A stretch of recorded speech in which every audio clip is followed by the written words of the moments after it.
Okay, so what's this machine? It's a John Deere Combine, built in 1976. It's a model 6600.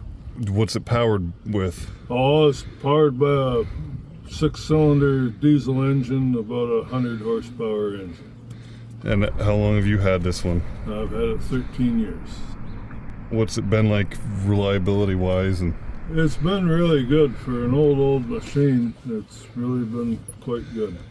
any issues over the years you've had to?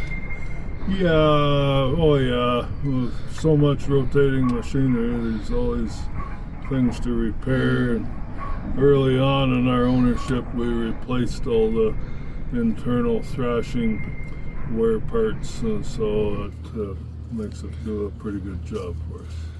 And can you give a tour of the controls and everything? Yeah, there's some controls here on the steering column.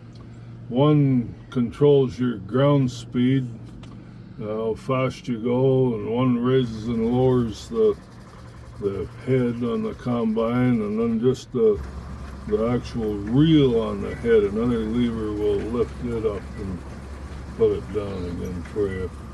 And this is the main clutch that engages all the thrashing machinery, and you pull a little button out here to make the head go around and the knife to cut. And there's a throttle and a gear shift. And then over here, there's a lever you pull when you want to unload the crop, and that engages the unloading auger. And there's like a speed dial back there, I saw. That controls the speed of the reel.